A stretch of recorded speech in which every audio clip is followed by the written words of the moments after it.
제가 10일간 네팔을 다녀와서 많은 걸 경험했고, 제가 다음 주에 한번 소개를 하겠습니다.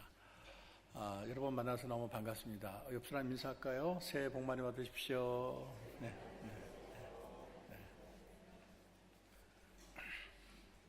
1980년 프랑스의 브루시에 병원에 사르트르라는 분이 입원을 했어요. 병명은 폐수종인데, 여러분 사르트르 하면 알겠지만 실존주의 철학자인데, 이분은 무신론을 주장을 했어요. 신이 인간을 만든 게 아니고 신은 존재하지 않는다. 이것이 그의 모든 철학의 시발점이 되는 것입니다. 그는 프랑스가 자랑하는 세계적인 지성인이고, 특별히 자유라는 제목으로 많은 글을 써서 사람들에게 많은 감동과 교훈을 줬습니다.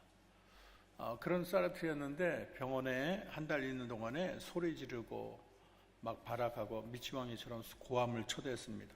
그 이유는 죽음에 대한 공포 때문이었습니다. 자기 병명이 무엇인지 알기가 두려워서 아내에게조차 물어보지 못했다고 합니다.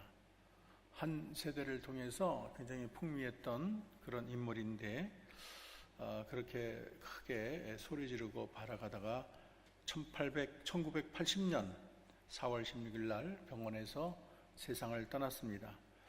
그가 떠나고 나서 프랑스 언론이 떠들대는 거예요. 왜 사르트르가 그렇게 좀 품위 있게 세상을 떠나지 않고 왜 그렇게 죽어야 했을까? 자유를 그렇게 외친 분이 그렇게 비참한 모습으로 왜 세상을 떠나야 됐나?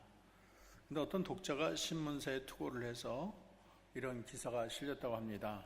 사르트르의 말로가 비참했던 이유는 그에게 돌아갈 고향이 없었기 때문이다. 그렇게 기록을 했어요. 프랑스가 사르트르를 자랑했다면, 독일에는 하나님을 경외하는 보네퍼라는 그런 신학자가 있었습니다. 사르트르보다 앞서서 세계대전 중에 독일 수용소에서 나치에 항거하다가 세상을 떠났습니다. 어느 날 간수가 문을 열었을 때 보네퍼는 자기의 마지막 날임을 직감했다고 합니다. 그리고 감옥에 있는 동료들에게, 형제 여러분, 나에게 죽음이 다가왔습니다. 그러나 기억하십시오. 이것이 마지막이 아닙니다. 주께서 나를 예비한 집으로 저는 갑니다. 우리 다시 만날 때까지 안녕히 계십시오. 그리고 감방을 나섰다고 합니다. 그 모습을 본 모든 사람이 그의 기쁨과 평안한 모습을 보았고 많은 감동을 받았다고 합니다. 이 사르트르와 보네포의 차이가 어디 있을까요? 하나님 없이 살아가는 사람과 하나님과 함께 살아가는 사람의 차이겠고요. 돌아갈 고향이 없는 사람과 돌아갈 고향이 있는 사람과의 차이가 아니겠습니까? 여러분에게도 돌아갈 고향이 있습니까?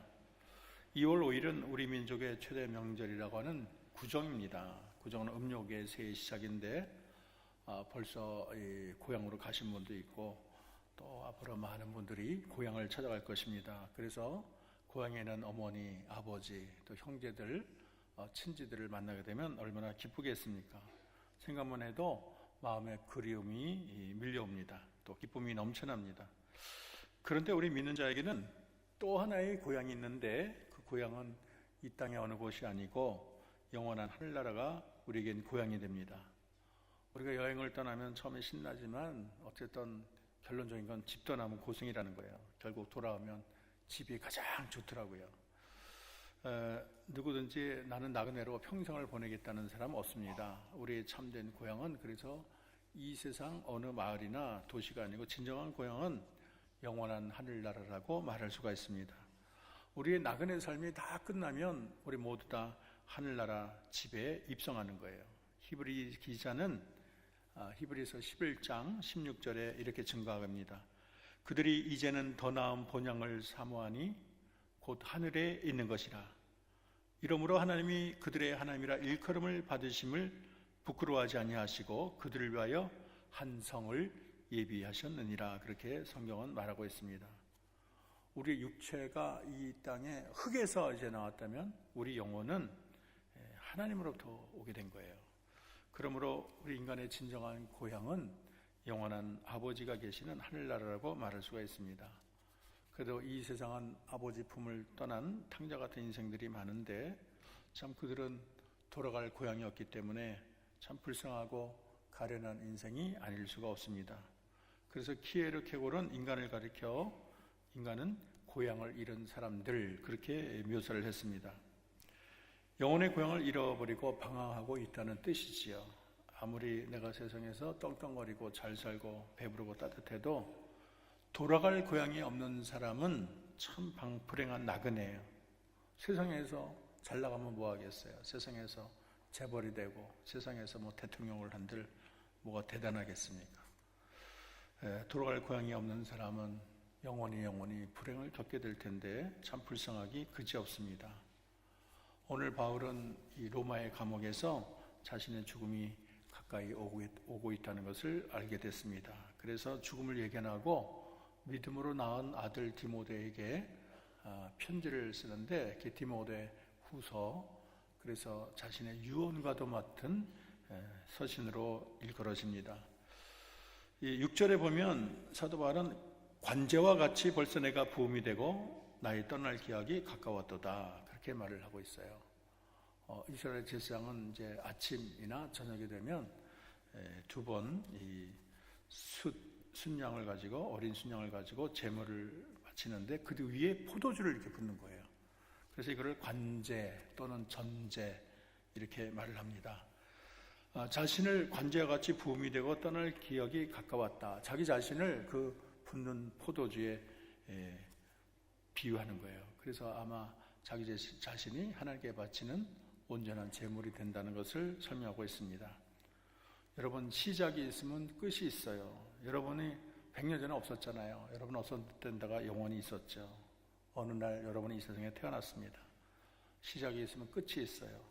인생도 시작하면 모든 것을 정돈하고 끝을 맺을 때가 옵니다. 저도 참 이렇게 한창 젊을 때 산에도 많이 가고, 그때는 제가 이 나이 되리라고 상상을 못했습니다. 항상 청춘이 아니더라고요. 항상 원기왕성한 게 아닙니다. 언젠가 청춘인가 그랬더니 이제는 백발일 때가 오는 거예요. 푸른 들판을 망아지처럼 뛰어다닐 것 같은데 이제는 걸어도 숨이 차고 허리 아플 때가 다가오는 것입니다. 인간은 어쩔 수 없어요. 우리는 흙으로 만들어진 존재고 세월이 지나면 금이 가고 갈라지기 마련인 것입니다. 우리가 알아야 될 것은 우리가 머무는 이 세상이 영원한 세상이 아니라는 거예요. 우리에겐 더 좋은 본향이 있다. 따라할까요? 더 좋은 본향이 있다. 내 인생이 끝날 때가 온다는 것을 깨달아야 합니다. 인생은 결산할 날이 반드시 오는 거예요. 심판자 앞에서 내가 몇 점짜리 인생을 살았나, 그렇게 채점 받을 날이 오는 것입니다. 어떤 과일 장수가 이른 아침부터 저녁 늦게까지 과일을 팔면 끝나고 나면 옛날에 1,000원짜리, 10,000원짜리 막 쉬는 거예요. 어떤 분이 택시 운전수를 했는데 엄마한테 와가지고 돈을 이렇게 벌었다고 보여주면서 막 세는 거 제가 본 적이 있어요. 이와 마찬가지로 우리는 하나님 앞에서 얼마나 많은 달란트를 남겼는가 세어볼 때가 오는 것입니다. 오늘 사도 바울은 그날이 있다고 이렇게 말을 하고 있어요. 이제후로는 나를 위하여 의의 면류관이 예비되었으므로 주 곧 의로우신 재판장이 그날에 내게 주실 것이니 내게만 아니라 주의 나타나심을 사모하는 모든 자에게니라, 이렇게 말을 하고 있습니다. 바울은 항상 그날을 늘 바라보고 또 그날에 대한 그리움이 마음속에 있었던 것 같아요. 영원한 나라를 늘 사모하고 있습니다. 우리 크리스찬은 십자가 아래 숨겨진 보물을 바라보고 이 세상 사람이 꿈꾸지 못하는 영원한 나라, 하늘의 면류관을 바라보고 있습니다. 우리 성도들이 사모할 곳은 영원한 안식처이며 우리 영혼의 고향인 영원한 천국을 우리는 바라봅니다. 그래서 저는 이 자리에는 여러분이 우리가 어떻게 하면 영원한 나라에 입성해서 의의 멸관의 주인공이 될까, 이것이 저의 관심사입니다. 몇 가지만 우리가 좀 관심을 갖고 오늘 나눠보겠습니다. 첫째는 우리 다 같이 큰 목소리로 읽어봅시다. 시작. 선한 싸움을 싸워야 합니다. 선한 싸움을 싸워야 됩니다. 철학자 조드는 세상은 놀이터가 아니고 전쟁터다, 이런 말을 했어요. 우리가 볼 때는 세상이 평화롭게 보이고, 여러분 벌이 날아다니고 나비가 날고 그런데 평화롭고 같지만 더 깊이 보면 거기도 생존 경쟁이 막 일어나는 걸 볼 수가 있어요. 바다가 너무 아름답지만 바다 밑에 가면요 살벌한 생존 경쟁이 일어나고 있어요. 우리가 사는 이 세상도 평온하게 보일지 모르지만은 악한 영들 사이에 얼마나 치열한 영적 전쟁이 있는지 몰라요. 그래서 7절에 사도 바울은 나는 선한 싸움을 싸우고 그렇게 말을 하고 있습니다. 우리 인생이 유람이 아니라는 거예요. 나그네가 아니라는 거예요. 우리 나들이가 아니라는 거예요. 성도의 신앙생활은 끊임없는 싸움과 분투가 되는 것입니다. 우리가 아차하면 넘어지기 쉽고요. 우리 마음도 통제 못할 때가 있어요. 이 사도 바울의 삶은 일평생 선한 싸움인데 그의 싸움은 세상의 부귀영화를 거머쥐기 위한 싸움은 아니었어요. 자신의 무슨 편리나 이익이나 자기 가족이나 그것의 무슨 영리를 위해서 싸운 게 아닙니다. 세상에서 내 이름을 떨치리라 출세욕으로 싸운 게 아닙니다. 그는 하나님의 나라를 위해 싸웠고 의와 거룩을 위해 싸웠고 주님의 복음을 위하여 싸웠습니다. 우리의 싸움은 혈과 육에 관한 것이 아니에요. 우리의 싸움은 이 세상의 악한 영들과의 싸움, 하늘나라를 위한 싸움. 믿지 않는 사람은 겉모습만 봐요. 혈과 육의 싸움만 보고 준비를 합니다. 그러나 우리는 모든 사건 뒤에 있는 영의 세계를 응시합니다. 그리고 모든 싸움의 원인이 되는 사탄을 우리는 바라보는데, 사탄은 우리를 타락하게 만들고 실족하게 만들고, 그래서 우리 영혼을 막 이렇게 얻으려고 하는 게, 그래서 죽기까지 발악하는 것이 사탄입니다. 사탄은 우리를 자꾸 육신의 더러운 소욕에 따라 살도록 우리를 유혹합니다. 갈라디아서 5장 19절 21절 보면 육체일은 현재하니 곧 음행과 더러운 것과 호색과 우상 숭배와 술수와 원수 맺는 것과 분쟁과 시기와 분냄과 당지는 것과 불리함과 이단과 투기함과 술취함과 방탕함과 또 그와 같은 것이라. 전에 너희를 경계한 것 같이 경계하노니 이런 일을 하는 자는, 그 다음에 뭐라고 되어 있나요? 다 같이 크게 읽읍시다. 시작. 하나님의 나라를 유업으로 받지 못할 것이요. 무서운 말이에요. 이렇게 죄가 많나? 인간이 저지른 죄가 이렇게 많나? 이건 유도 아니죠. 수백 가지 수천 가지를 나열할 수가 있어요. 사탄은 우리를 죄짓게 만들고 망하게 만듭니다. 우리 인간을 믿지 못하게 만들고 하나님에 대해서 의심하게 만들고 교만하게 만들어요. 하나님은 교만에 대해서 귀를 닫고, 하나님은 교만을 그렇게 싫어하시고 분노하십니다. 아무리 죄인이라도 겸손히 회개하면 자비를 얻지만, 아무리 자기가 큰일을 많이 했더라도 교만하고 목을 뻣뻣하게 굴면 하나님은 무섭게 징계하세요. 우리는 초유의 승리를 얻을 때까지 악한 상탄과 대적해서 하나님의 의를 위해서, 그의 나라를 위해서, 복음 전파를 위해서, 주신 사명을 위해서 우리는 선한 싸움을 싸워야 되겠습니다. 두 번째는 우리 다 같이 크게 읽어볼까요? 시작. 달려갈 길을 마쳐야 합니다. 우리에게는 달려갈 길이 있어요. 7절에 봤더니 사도 바울은 달려갈 길을 마치고 그렇게 말을 하고 있습니다. 우리는 그냥 그 있는 자리에서 주저앉고 그냥 아무 의미 없이 인생을 무의도식하라고 맞는 게 아니에요. 우리에겐 달려갈 길이 있어요. 그것은 하나님께 받은 사명을 말하고 있습니다. 사도 바울은 사도행전 20장 24절에 나의 달려갈 길과 주 예수께 받은 사명, 곧 하나님의 은혜의 복음을 증언하는 일을 마치려 하면은 나의 생명조차 조금 더 귀한 것으로 여기지 않냐노라, 그렇게 말을 하고 있습니다. 그래서 우리의 인생이라는 것은 이 사명을 완성하기 위해서 천성까지 나아가는 거예요. 우리는 천성을 향해 달려가는 경주자예요. 그리고 이 경주는 단거리가 아닙니다. 장거리예요. 사명은 생명보다 귀합니다.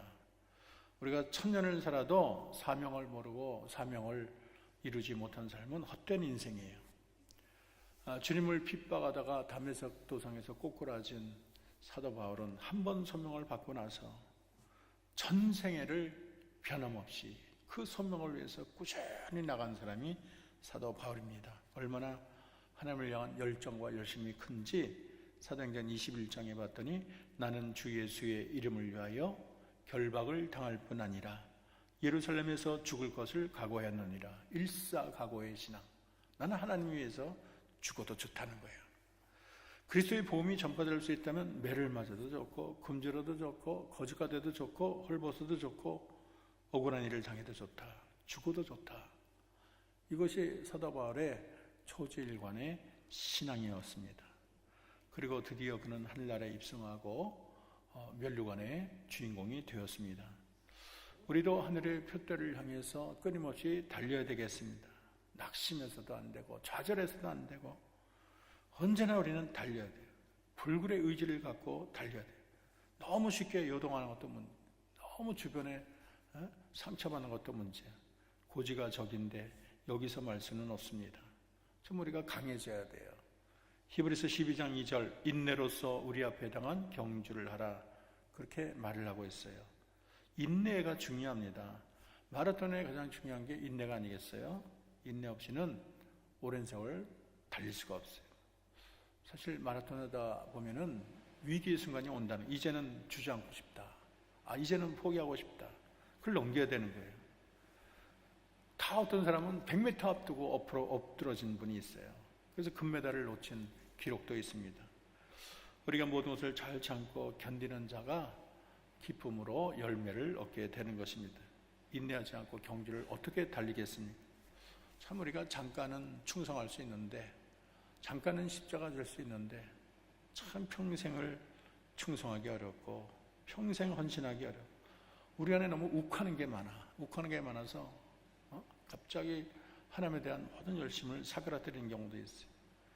그래서 평생 십자가 지기가 너무나 어려워요. 참 옛날에는 그렇게 잘 믿고 산기도도 다니고 얼마나 주를 위해 생명 다하겠다더니 나중에 한 20, 30년 먹으면 교회도 안 다녀. 제가 아끼는 동생이 그랬어요. 교회 동생이. 그렇게 신학도 하겠다, 얼마나 울부짖고 그러는데 나이가 한 40, 50 되더니 교회를 안 다녀. 참 사람이 꾸준하게 변함없이 신앙생활하는 게 쉽지 않구나, 이런 생각이 들었습니다. 우리 크리스찬은 영혼을 바라보고 영혼을 사모하고 영혼을 계획하는 자. 이 세상 사람은 기껏해야 20년, 30년, 40년 계획하지만 우리는 영원한 세상을 바라보고 영원한 삶을 바라보고 영혼을 계획하는 자가 우리 크리스찬인 것입니다. 여러분, 크리스찬은 마지막에 웃을 수 있는 자예요. 이 세상 사람은 마지막을 어쩔 줄 몰라요. 세상에서 많이 웃으면 뭐예요? 심판대 앞에서 세상 죽음이 가까울 때 후들거리고 새파라지고 아무런 준비가 안 돼 있어요. 이 세상만 준비했지 죽고 나서 준비가 아무것도 안 돼 있어요. 하나님의 심판대 앞에 서면 이런 게 있는지 나는 몰랐다, 죽음은 끝인 줄 알았다.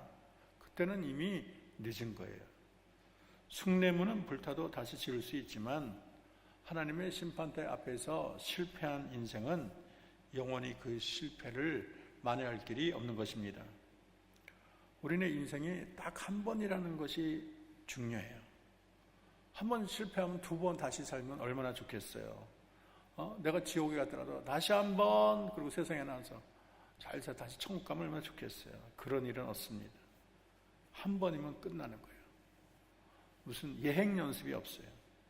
그러므로 우리가 아쉬움이나 후회를 남겨서는 안 되겠습니다. 그리고 우리 인생이 한 1000년 되면 얼마나 좋겠어요. 너무 짧아요. 옛날 어르신들은 900년 넘게도 살았는데 요즘은 100년을 못 살잖아요.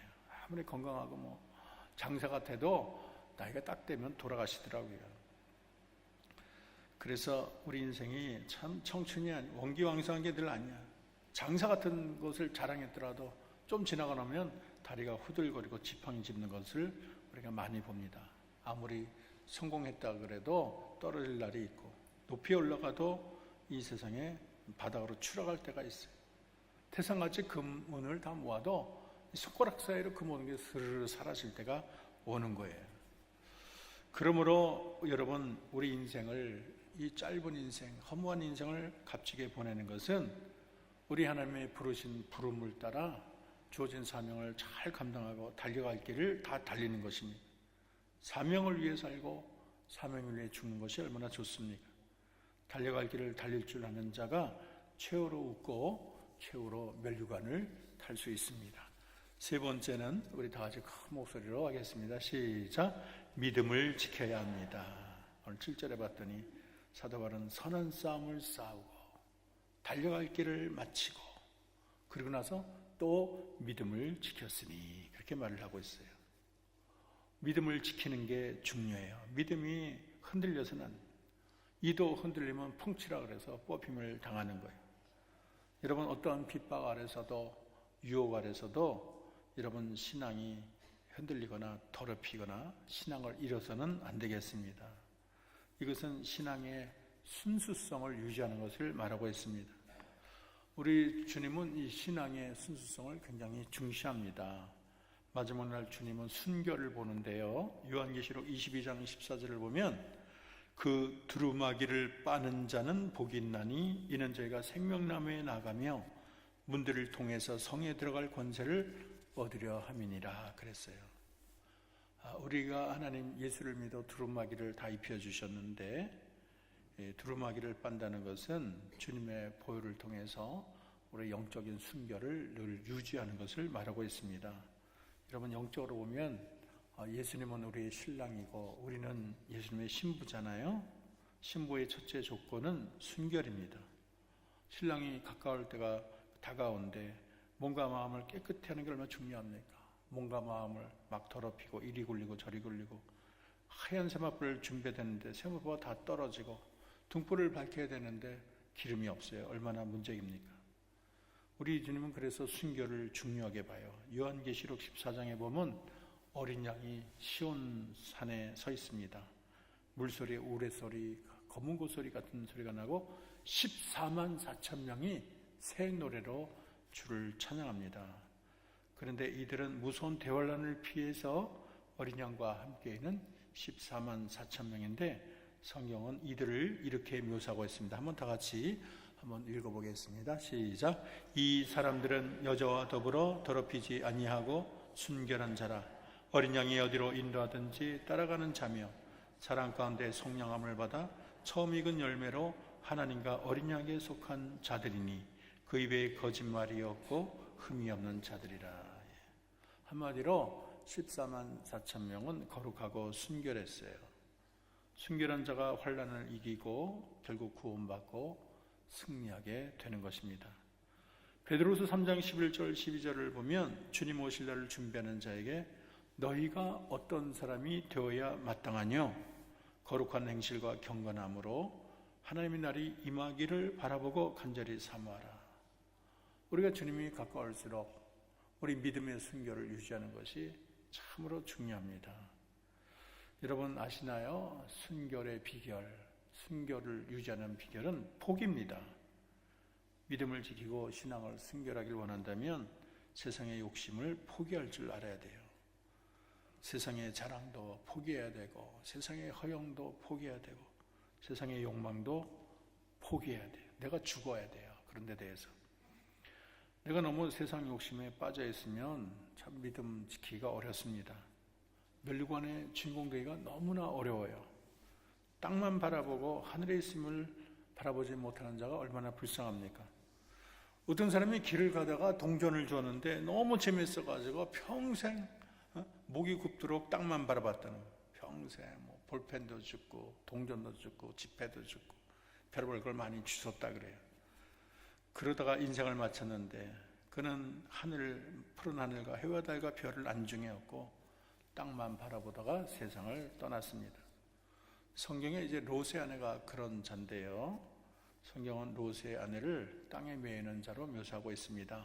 천사는 급한 나머지 롯의 가족들에게 죄악의 도시 소돔과 고모라를 떠나라, 뒤를 돌아보지 말라 그랬지만 롯의 아내는 너무나 세상의 마음을 빼앗겨갖고 미련이 많아서 뒤를 돌아보다가 소금기둥이 되고 말았습니다.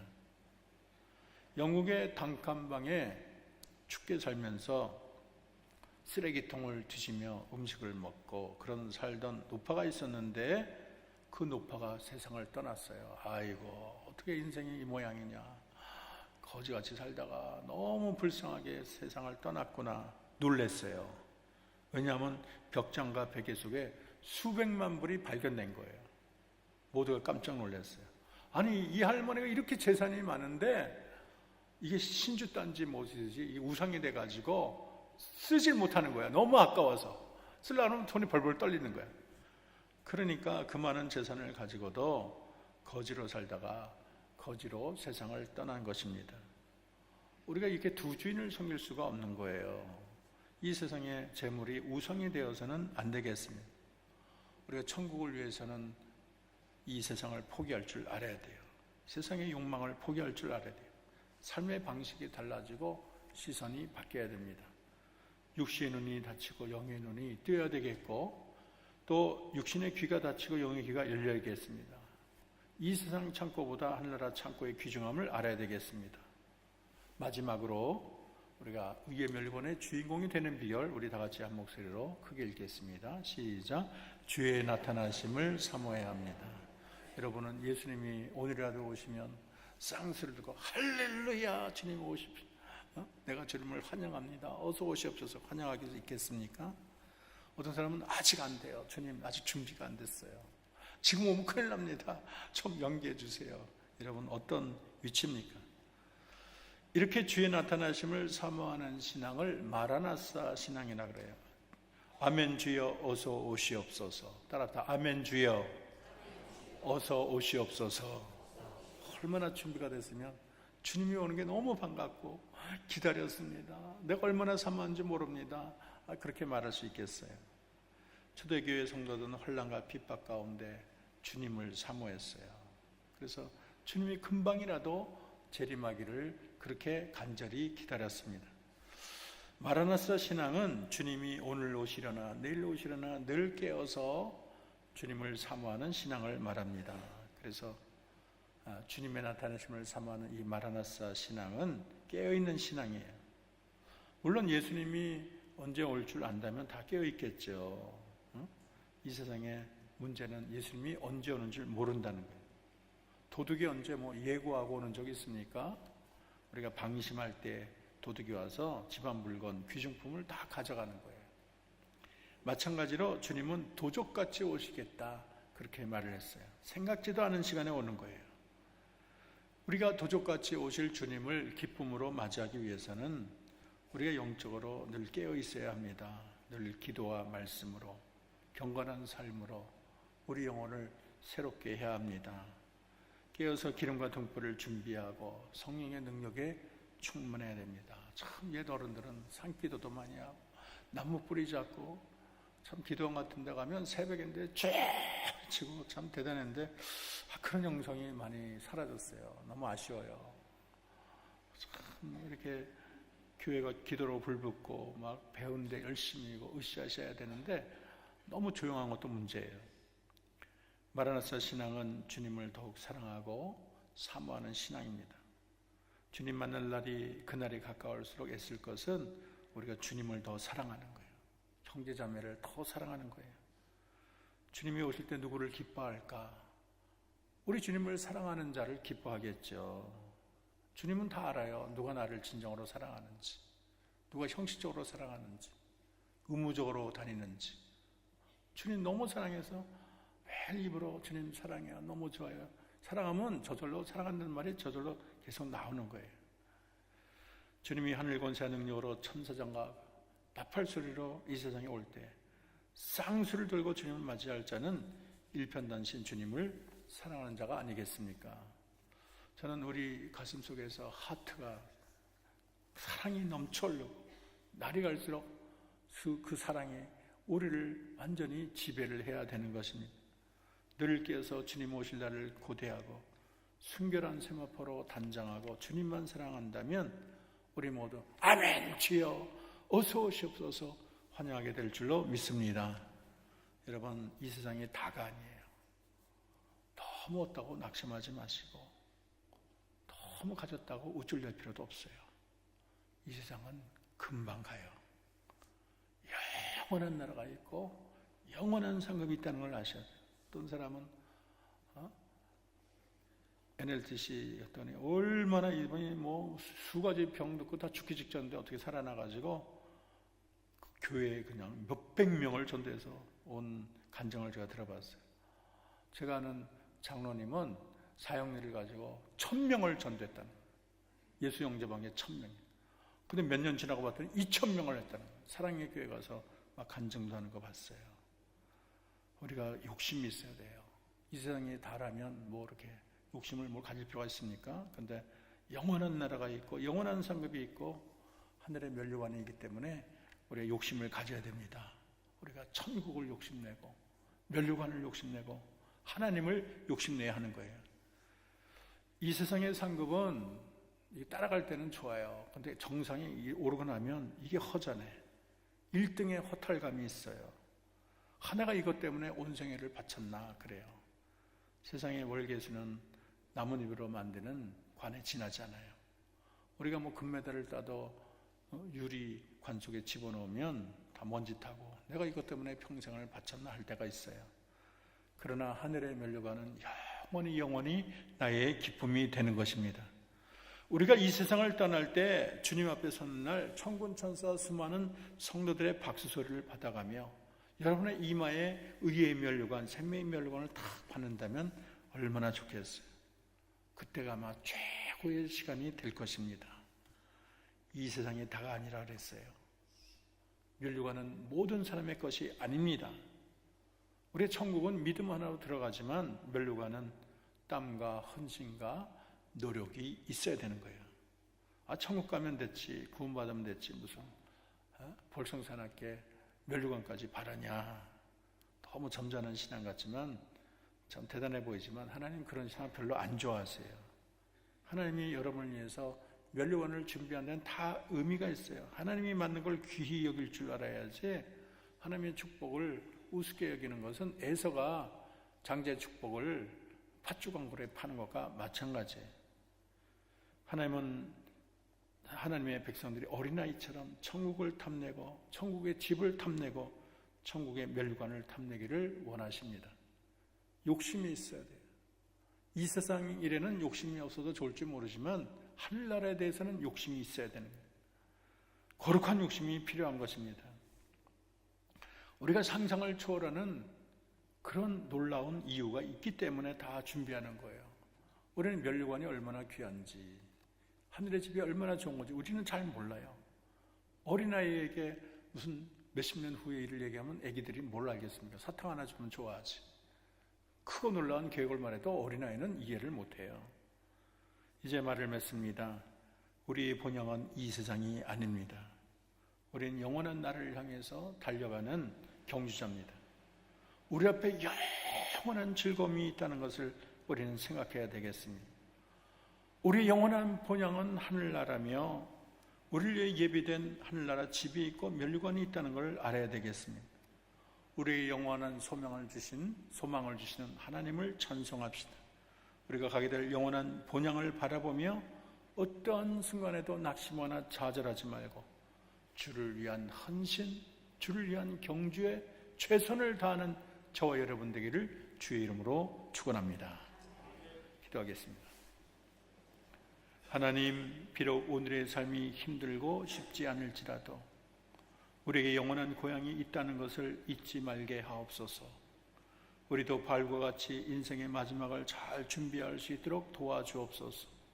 내 삶에 고난이나 박해나 혼란이나 낙담이나 절망이나 어둠의 굴절기가 있다고 해도 물러서거나 주저앉거나 피해가지 않으며 선한 싸움 싸우고 달려갈 길을 달리며 믿음을 지키게 하옵소서. 주의 나타나심을 사모하게 하시며 영원한 천국, 영원한 의의 면류관의 진정한 소유자가 되게 하옵소서. 예수님의 이름으로 기도합니다. 아멘.